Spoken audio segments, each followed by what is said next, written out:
So here's a question for you. Would you benefit from ongoing support to improve your bottom line and ultimately help you master the business of practice ownership? Tracy Trapesky International offers you a proven, impeccably designed method to scale your practice while preserving your most precious assets, your time and energy. We blend business consulting with executive leadership to bring you what you need most to help you become an agile, entrepreneurial CEO while serving your patients with the utmost attention to their care. You receive individualized coaching and support from me and our professional team, providing the best of business consulting and executive leadership coaching to grow your practice without working more. Schedule your complimentary 45-minute strategy call at tracytrapesky.com. Welcome to Thriving Practice. I'm your host, Tracy Trapesky, and I can't wait to introduce you to our incredible guests and to share business tips and strategies that will help make your life easier and support you in becoming the exquisitely fulfilled CEO you're meant to be. I am on a mission to help practice owners take back one day per week for the rest of their careers so they can focus on healing their patients and maximizing their profits. No more sacrificing your personal life or feeling burnt out. It's time to take back control and create the practice of your dreams. Whether you're a seasoned provider or just starting out, this podcast is your go-to resource for actionable advice and inspiration. Together, we'll uncover the hidden potentials within your practice and propel you towards the success and freedom you crave. So, if you're ready to transform your practice, make a lasting impact, and reclaim that one day per week for yourself, then you're in the right place. Let's embark on this journey together. Welcome to another episode of Thriving Practice, the podcast that's your guiding light through the intricate world of healthcare practice leadership. It's me, Tracy, and I am absolutely thrilled to share this episode with you today. We are so fortunate to have a truly exceptional guest with us, someone who's redefining the way we approach health and performance as professionals. Meet Olly Wood, a health expert whose vast expertise encompasses everything from health and performance coaching for business professionals to gut health, biomechanics, leadership, mindfulness, and nutrition. Olly is the brilliant mind behind Body Reset, where he's earned a reputation for seeing the big picture when it comes to health and well-being. Instead of endorsing the all-or-nothing approach, he's collaborated with world-leading experts in exercise, nutrition, biochemistry, and coaching to craft a more scientific and sustainable path to health and peak performance. During our conversation, we explored the concept of focusing on energy rather than using the traditional slogging, air quotes here, slogging at the gym, or striving for a specific body size. Olly shared his unique perspective, emphasizing the often overlooked aspects of health, including gut health, nutrition, exercise, and mindset. One of the core themes that emerged from our discussion was the crucial question that Olly asks, which is this: are you doing this to yourself or for yourself? Now, this question serves as the cornerstone of a holistic approach to well-being that Olly advocates. He also shed light on the importance of data tracking, encouraging clients to monitor their progress by using wearable trackers or other methods. It's not just about the numbers on the scale, it's about examining blood panels and various markers to gauge improvement in overall well-being. We also tackled the common misconception that calories in, calories out is the be-all and end-all of health and weight management. Olly offered an insightful analogy comparing our bodies to cars. We actually talked about cars quite a bit. It's not just about fuel. It's about the care and maintenance too, because after all, while you can replace a car, you cannot replace your body. Olly left us with a powerful question to ponder, which is, how are you adding joy into your day? This simple yet profound query invites us to reevaluate our priorities and focus on the aspects of the life that truly matter. Olly left us with a powerful question to ponder. How are you adding joy into your day? This simple yet profound query invites us to reevaluate our priorities and focus on the aspects of life that truly matter. Throughout our conversation, Ollie emphasized the importance of listening to our bodies, whether it's a gentle tickle, a whack or wake up call, or a full on truck hitting us. Our bodies are constantly communicating with us, and it's up to us to pay attention. As we wrapped up our enlightening conversation, Ollie shared some parting wisdom that I believe will resonate deeply with you. Again, asking the question, are you doing this to yourself or for yourself? In order to achieve lasting change, he encourages breaking things down into micro habits and building the engine of well-being from there. So, dear listeners, if you're ready to start or continue your journey toward a healthier, happier, and more fulfilled life and practice, this episode is for you. Listen in as we explore the latest trends, insights, and strategies in healthcare practice leadership. So you know what to do now. Grab a beverage or a snack and listen to the wisdom of Olly Wood.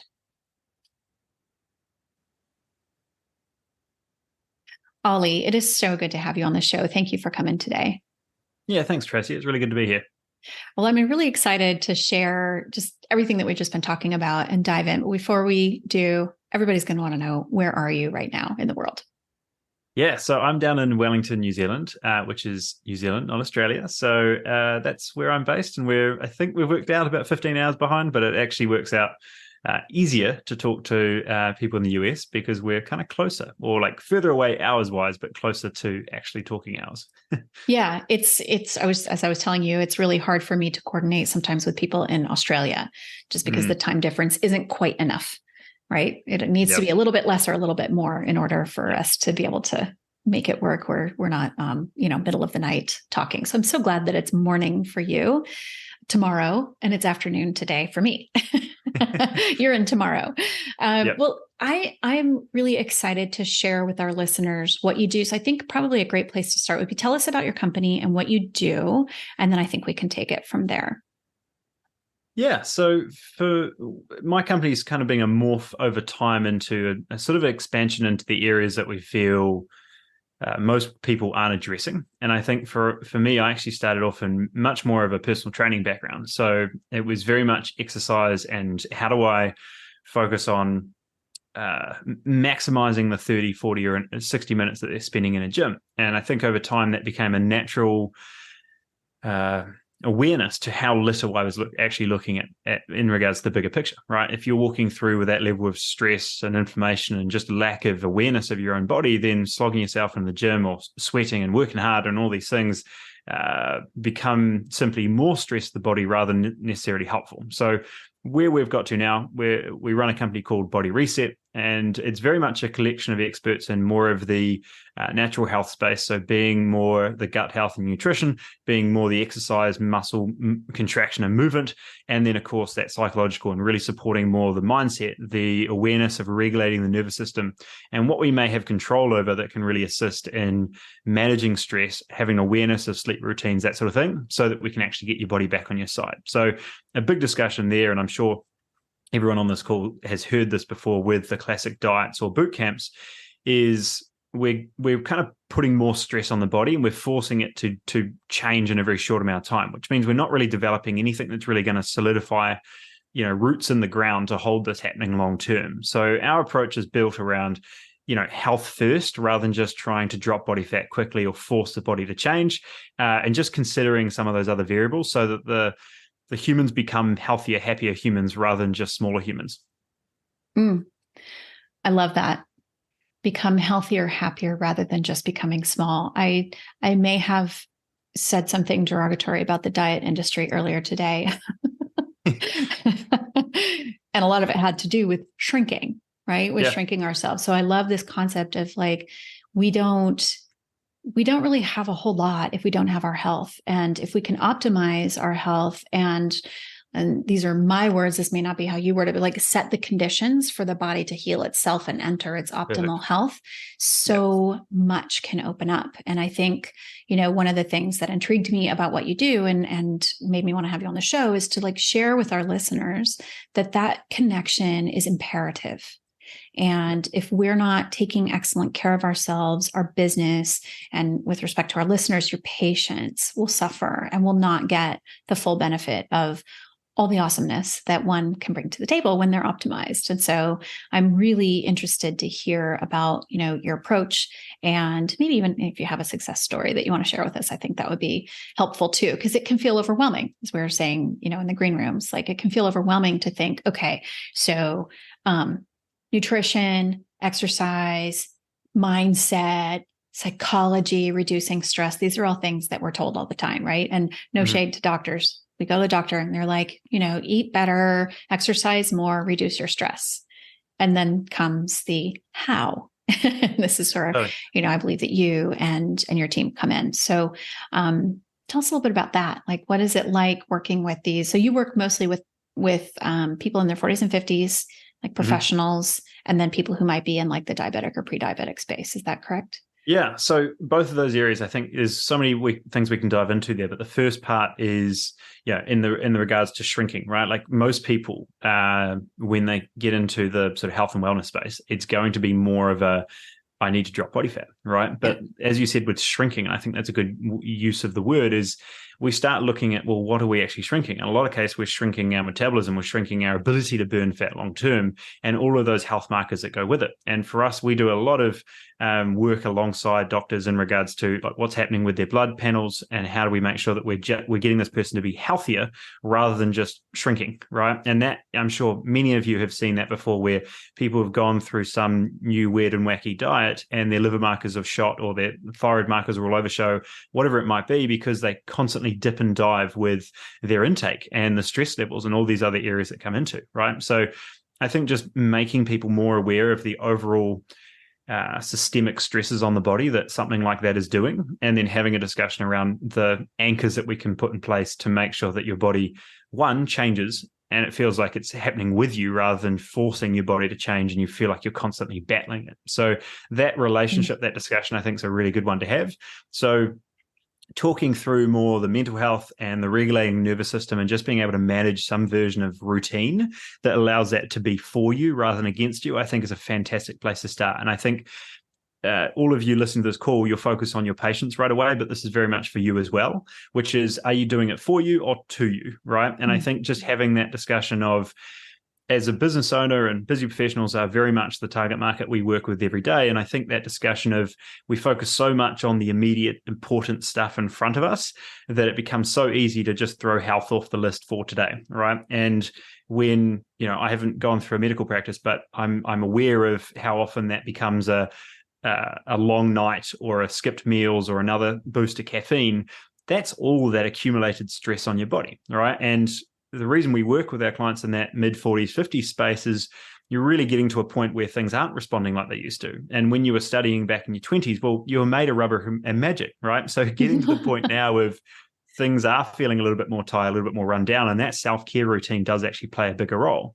And when you look at your health as being very much your key asset to you running and operating a key practice in a way that you aren't reactive, you can clearly think, you can communicate in a way that feels compassionate, that's going to come from a good night's sleep and fueling the body well, right? So it all comes back down to how you conduct yourself as a business owner and what those first steps look like as well. I think it's important just to kind of reiterate what you were saying, is like highlighting this piece of, it doesn't have to be what you're doing to yourself, but what you're doing for yourself. And I am a very firm believer that when we do things that create a sense of ease, even if it's a new routine that we kind of have to work at for a bit, our body will respond as our stress levels come down. I really think like stress plays a huge part in a lot of the things that go awry in our bodies. And I think it accumulates by the time we get into our 40s and 50s. And I may have recently turned 50. So like, we see it, right? I mean, I see it. I can tell it takes longer to recover from things that are hard on the body or hard on the mind. And so how does one do that? Do they start, like, do you start in a particular place with a client, or with like, so we have all these areas, right? You have nutrition, you have the whole picture. Where do you start with a client when they come to you? Let's say they're in their 40s or early 50s, they're pre-diabetic, or like, have a metabolism issue going on. Where do you start? Yeah, I think a big part is making a profile around the client of what's going to motivate them best. And we talked about this before we started as well, of well, let's have a discussion around what's actually going to work long term, because just telling you to have no sugar, no alcohol, no fun, and just make sure that you eat chicken and broccoli, that becomes a discussion of, well, you may get some results, but is that something you either enjoy or will do long term? Probably not. So building those routines around something that you do get some sort of positive feedback loop. So it could be a morning walk or a stretch. It could be a way of winding down and seeing your sleep quality improve. But I'm going to assume, because it certainly happens with a lot of business owners, and I think practice owners would just be this way inclined also, is what markers and feedback loops can you provide for yourself? So rather than just tracking blood pressure and sugar control every now and then, what could we look at? I'm quite a big fan of wearables. Ironically, I'm running a test at the moment. I've got the Oura and the Whoop band on at the same time. Oh, nice. Testing the difference between the two. But things like your breathing rates, things like your HRV, things like your sleep quality, right? That can all give us quite instant feedback loops, or day by day, what things are improving, what things are moving the needle in the right direction. So I think if you're able to look at the non-sexy stuff, like, are you drinking enough water in the morning? Are you going for a walk? Are you contracting some muscles and creating some challenge in your day? And then at the end of the day, it's a case of, time without screens, being able to wind down and get a good night's, restorative sleep. Those are all things that I think we all intuitively know, but we don't do. And I think that's in itself its own discussion, which is, we give better advice than we take, or that we could give ourselves. And I think that that's a huge part of it. But to break that cycle down, I think, what numbers are you tracking? What are you measuring? Can be a really nice way to, you as the business owner, give yourself your own accountability, because those numbers won't lie. Right. Data doesn't lie. This is something that, we need to remember. We don't have to like what we've seen, but facts are facts, right? So interesting. And so it's so much less, again, about shrinking, even if that's a byproduct. So I don't like to say losing weight, because I'm like, what happens in our brains when we lose our keys or we misplace our cell phone? We're frantically trying to find it. So I wonder if we try to lose weight, if it's trying to find us, right? So maybe we need to reduce it. But rather than focusing on a reduction of the number on the scale, or even the size of the clothing, it's more about where can you see the improvements? And I think also, like, it takes a while for it to actually show up on the body as a reduction in weight or a change in size or clothing or whatever. So interesting. So coming back to your point before as well, like a story and sharing around what that looks like for a lot of people, I think this is thrown around a lot around the identity that you need to kind of move into. But I think it makes a lot of sense. And we had a client recently who was, in that significantly obese category, right? And really being able to lose, 30, 40, 50 kilos. So we're looking at 80, 100, 120 pounds.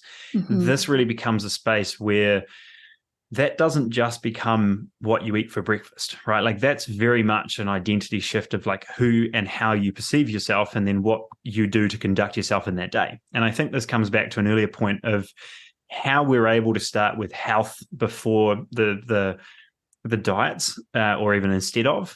It's because we meet them front on with, you're motivated to make a change because you're at a level of pain that you finally have hit the threshold that you must change, right? And for some people, they've put on 5 kilos. Some people, it's their first heart attack, right? Or somewhere in between. Like, everyone has, unfortunately, a difference in that threshold.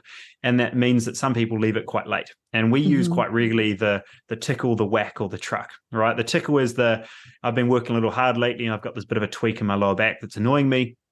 The whack is I jumped on the scales, or I had that photo and, wow, is that how I look or how I feel, right? And then you don't listen, you keep not listening, and then you get the full-blown truck, right? That's the doctor's visit and you're back on, a new medication, or your blood pressure's through the roof, or whatever that might be, which is how did I miss this? And I think that's just those levels of awareness that we talked about that really comes back down to, it's not really just what you ate today, it's your identity and how you view yourself overall. So you've absolutely hit the point on the head, which is, it shouldn't just be a scale weight, because you don't stand around or walk around with that on your head. It's, how do I want to feel? What do I want to do? And what does that look like long term? So coming back to this analogy of, or the story of the guy losing a significant amount of weight, pretty much half his body weight. The one line from that really stuck with me when walking through, like, what really made you stay on this path, really lose this weight? Because clearly you're looking at yourself differently now. And he just looked straight down the camera and said, I had to kill the old version of myself. And it was really that space of, a remolding of who I want to be, right? Mm-hmm. And I'm going to assume most of you probably don't have 50 kilos or 100 pounds to lose, but it's still a really great discussion to have around, well, how do I perceive myself? Do I perceive myself as the business owner, as the athlete, as the person that has to show up every day consistently at high performance? Or am I seeing myself as just another tool, another cog in the works of just grinding through the things that need to happen, right? And it's probably the second one if you actually think about it. Mm-hmm. So being able to look at that through more of a compassionate and self-love lens, that's not a everyday needing a manicure. That's doing the hard things that need to happen for your own health so that you can show up for you. And I think that's a whole, redefining of that word self-love is it's actually just making sure you're part of your day so you can show up as a more effective, more confident, more clear-headed leader. I would imagine that the results that your clients get are lasting because it becomes more, it's sort of cliche because we hear it all the time, but it's more lifestyle. It's the habits they've habituated, how they see themselves, and then how they're going to show up to be themselves. Totally. Yeah. If you start improving your energy, you get better sleep, you start getting job promotions, you start getting compliments from your kids, you start going for that mountain bike in the weekend, like, why would you stop? It's no longer about the scale weight. It's like, oh, that was a byproduct because I'm feeling awesome. Yeah. And I've never met someone who says, I don't want to feel awesome. Yeah. Right? Yeah. I've met plenty of people who are like, I wish I weighed this much or this many, whatever. But I've never met a single person who has said, I don't want to feel awesome. I mean, and I think this middle-aged group that you choose to work with sort of, later career, may or may not have, aging parents or kids that they're raising or wherever they are in their lives at this stage, something shifts. Like the milestone birthdays do some of that shifting for us, but we start to look at life differently. And certainly with like our clients, we see them coming in saying, I want to be able to do what I do at the highest level possible without killing myself for it. And some of them are, entering stages of burnout and they're getting concerned about their health, or they've had a health scare and then they decide to recalibrate things. And so I want our listeners to really hear this, that you have the opportunity. I think it doesn't have to be, you don't have to do insanity type. I think there's actually a workout called insanity. Like you don't have to do crazy stuff. Really, it's start tracking, start noticing, gather data. Most of our listeners are going to be scientists. You're going to be great at looking at data. And I think in a way, maybe it takes some of the judgment out of it. And now it's just you start looking for solutions to maybe what's not, if you don't like your sleep score, or you don't like what you're seeing in your breathing patterns or your heart rate while you're sleeping or whatever, there are ways to make adjustments to support that and to start seeing that change. And, the rest comes, the glowy skin, the reduction in weight, all of that starts to come with it. So when we feel better, we make better choices, right? Totally. And if you're listening to this podcast right now, that you're already growth minded, right? Like you're aware that there's more to this. There's all of these avenues that I don't pretend to know all of them. I just know that I'm walking down the path of understanding that there's more to it than just exercise, right? Which was 10 years ago. And being able to look at things like breathing rate and realizing that most people are mildly hyperventilating, that has an impact on digestion, on sleep, on brain fog, like all of those things.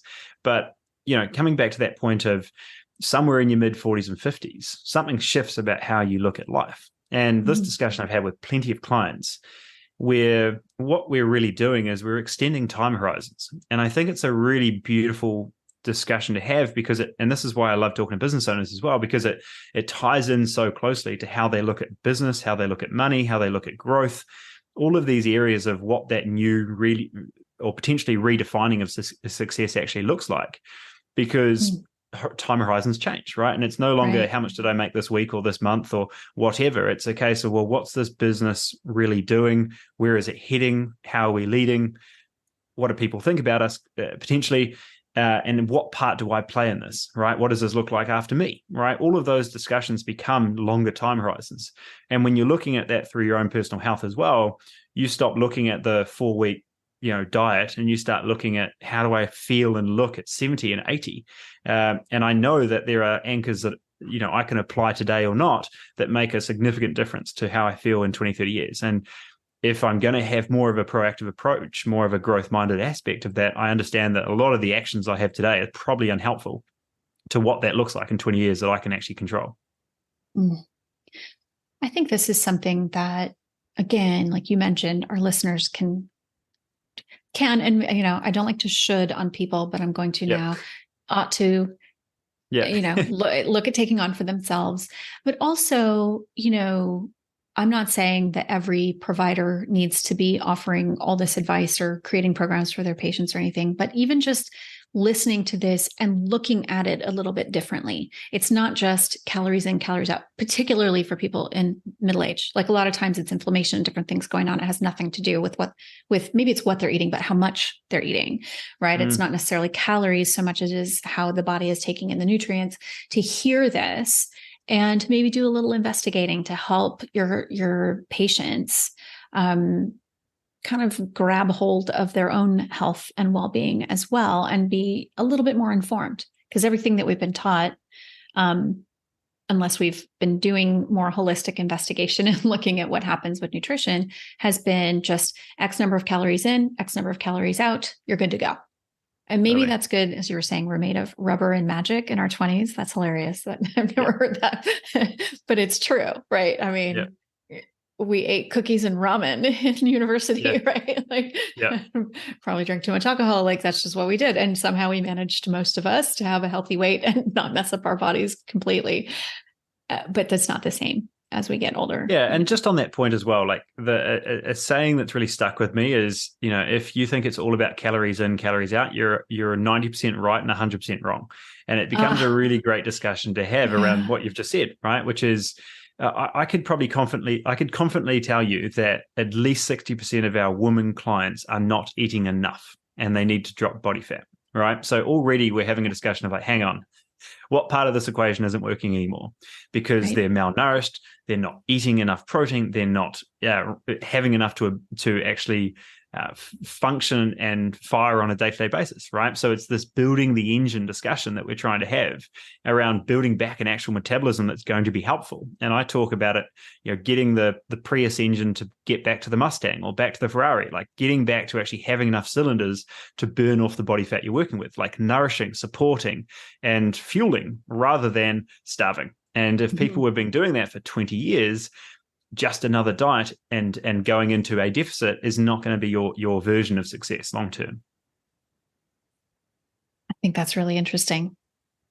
And I think it's super interesting that it's primarily your female clients who aren't eating enough. And I'm not surprised. Yeah. Again, derogatory in parentheses, things I won't say out loud on the air about the diet industry and how much that's messed with people's minds. The numbers, when you look at how many diets the average woman has done over a certain time period, we're looking at 30, 40, 50 diets in their lifetime, right? So that amount of adjustments in your baseline fuel and the disruptions downstream that has on your dopamine levels, on your ghrelin levels, on like all of these different hormones and receptors and functions in the body, that's going to have a pretty big disruption upfield, right? And yes, we focus on the habits and the simple stuff day to day to regulate and bring that back into the picture. But you know better than me how many different on-flow effects something like that has, right? And I think it's why certainly when we're talking to more of a perimenopausal, menopausal, or even post, it'll be a space of self-love more than it will be hormones, because women love to focus on this is hormones, but I'm like, it's just a byproduct of everything else you've been doing. If you focus on this coming through from a place of self-compassion, you actually start looking at fueling and nourishing and supporting that body, and so that your sleep improves, so that your nutrition improves, so your body improves. It's no longer hormones, this is the problem, right? And absolutely is going to be part of it. And whether things like HRT are coming, we're absolutely like whatever feels best for you, but it's going to be a discussion of, in order for that to do the job, you kind of need to have some foundations in place, right? So let's make sure we have both there. Well, I think it's multi-pronged, right? And we need to do that. Always. And I heard, I can't remember who said this now, but it was a doctor that I follow on one of the socials. It said, you can't heal a body you hate. Beautiful. Yeah. And so that self-love and compassion is such an interesting concept. And it Yeah. sounds probably to a lot of people very woo-woo, but I think we can just lay it down. You cannot heal a body you hate. So we have to go to a place of, at the very least, being neutral about the body that we inhabit. Yeah. At least being neutral. If you can't get to positive, fine. But how about this? I have a body. And it requires, if I had a Mustang in my garage, that requires a particular kind of fuel. And it probably functions better with premium fuel and regular mechanical things. Tune up. Not the best. I'm not too good with cars. Not the best, but regular maintenance and taking care of it. And it's not just about keeping it shiny and pretty. I think right? Tracy, I'm going to go one step further on this actually, because the car analogies I use all of the time. And, you go.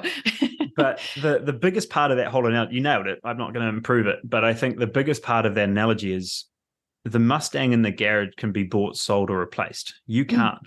So it's the only vehicle you've got. Yeah. So we can talk about, and I think it's very easy to talk about the Mustang or the Ferrari. Like, you would probably put the best fuel in it. You would probably take it in for a regular service. You'd probably look after it.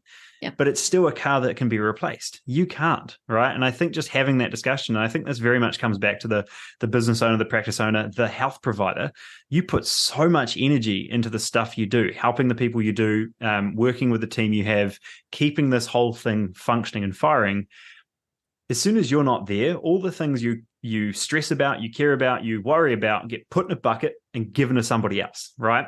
So if you're not looking after that one vehicle you have, it doesn't get better, right? And I think it's always a discussion. We've got a whole bunch of coaches that obviously work with our clients, and that's the discussion we have more than anything. Like, your blind spots are your clients' blind spots. Like, what are you doing? How are you showing up for you? How are you challenging yourself on a weekly basis? How are you fueling that body? Where are you taking time out for you?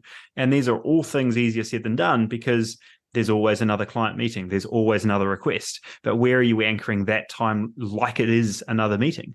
And I think there becomes a big part of that discussion of just the behavioral aspect and the attitudes or identities that kind of are interwoven into how you talk, that I guarantee will change if you're looking after yourself versus aren't. Yeah. I love that. It seems so simple because it's so easy, I think, to get swept up in all the hustle, and not just hustle culture type thing, but just the hustle, the pace. Yeah. Yeah. And, for our listeners, your training taught you how to work at a really high level with very little input for your own self, right? But that's not sustainable long-term. And something that we work on with our clients is also what do you really want? What do you really, really want out of this? And what's it going to take to get there? And then willingness. What are you willing to do of those things that you believe it takes to get you where you want to be? And with respect to well-being, I have my clients, we just did an episode recently, a solo episode, where I was saying, if you're going to put things on your list of things to do outside of your normal sort of daily activities, let at least 2 of those things be for your own care.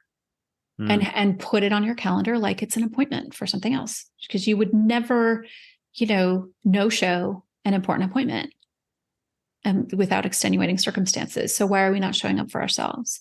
And it's, there's a lot of pressure not to. There's a lot of pressure to be like, people, I'll sleep when I'm dead. No, you're not sleeping then. You're just dead. Not to be crass, but we don't sleep when we're dead. We leave.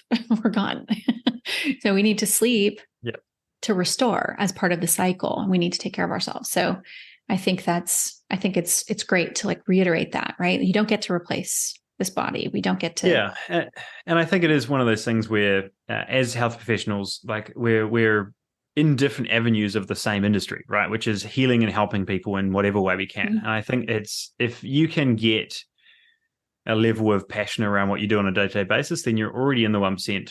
But being able to have a discussion of what that looks like after your practice or around your practice, so that there's other aspects that you're living and breathing and enjoying, that's going to be a discussion that shouldn't have to wait until you're 65, right? And being able to look at that as how am I adding joy into my day, right? That's one of those things that as a business owner in general, but certainly as a health professional, it's so good. It's so easy to get caught up in all the stuff that you're doing for everybody else.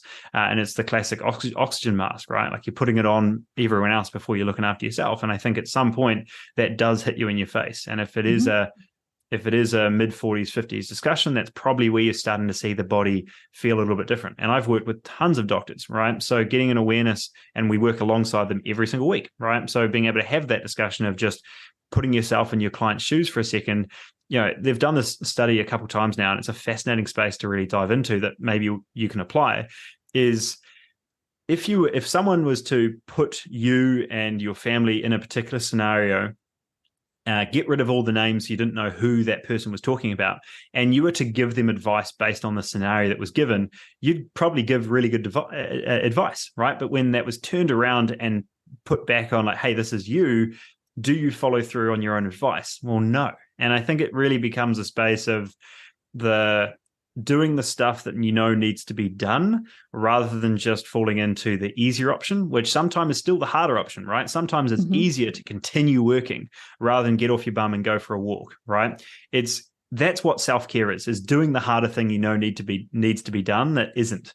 And I think that's really where that we talked about it before, but that space of self-love, self-care is very much probably knocking on the door right now, and that doesn't go away. The knock just gets louder, and I think it's having a discussion of what that looks like after the practice, right, or after work, that allows you to make sure that it's happening now, it's embedded now, because otherwise you end up like the athlete that didn't focus on anything but football, and then once football's finished, they're lost, right? I think being able to start to plant those seeds now really allows you to set up what's next and keep that exciting. I love it. This is all so good. And I suspect that we're going to have some listeners who are going to want to get in touch with you. So how can they find you? What's the best way to get in touch with you and your team? Yeah.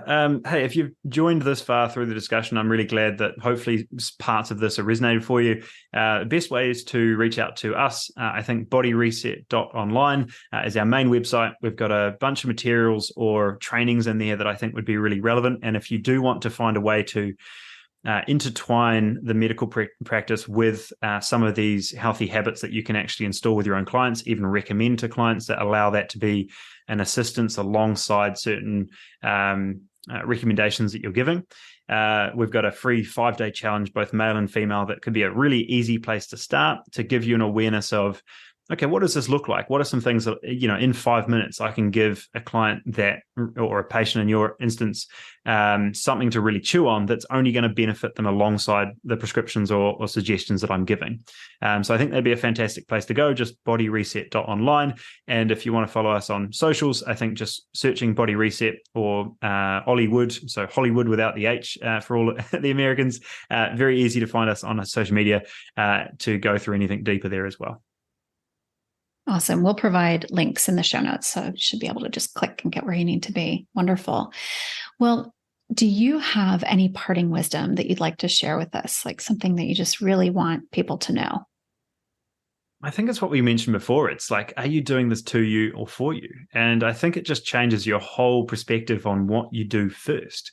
Because when you get that nudge, whether it is the tickle, the whack, or the truck, it's usually from a place of pain, and you start with that forcing mentality. And I think the question that I would ask is, and this comes directly from, I guess, an inspiration through a lot of the, I guess, the longer term thinking that we're talking about today, is what does this look like at 80 for you? What do you still want to be able to keep doing? And I think it just allows you to look at a longer time horizon than next week or next summer. And when you do so, you start to think of the habits that you can start to do today that just become so much easier, so much more sustainable. I'm going to drink a little bit more water. I'm going to maybe have a little bit less alcohol, and I'm probably going to move a little bit more, right? And just being able to look at those things, over a long enough time horizon, you'll be a completely different person. Just self-care, looking after those main things. And I think your quote today, I've written it down, is beautiful. You can't heal a body you hate. And I think just getting back to that place of those compassionate steps in your day makes a big difference. And we do a mindset call with our clients all the time, and at least once or twice a month. And one of the things that we mentioned there is, self-care shouldn't just be the holiday in 6 months. It's supposed to be those little pockets in every day, right? And I think if it becomes more frequent and more enjoyable, that's the same way that we look at exercise. The reason you can't find a way to exercise is because you're looking for 2 hours. If I ask you to find 10 minutes, you can find it everywhere. So I think just that whole breaking things down into tiny habits and being able to look at that through not just the exercise lens, but the fueling lens, through the joy lens, through just that self-care lens, you get a lot further in a body you enjoy. Absolutely. Wonderful. Final question for you. Is there anything that I didn't ask you that you wish I had? No, I always really love these discussions because it becomes, which way is it going to go, and the rabbit holes that we uncover along the way. And I think we very much touched on self-care and how that, how you show up for yourself is how you show up for your patients is very much a discussion that I think holds true, certainly in the health space. And I think if that's the one thing you take away, it was a good discussion. Yeah, wonderful. Well, thank you so much for coming on. I really enjoyed our conversation. I know that our listeners will too. No, I did too. Thank you very much. Thank you so much for listening to this episode of Thriving Practice. I appreciate you.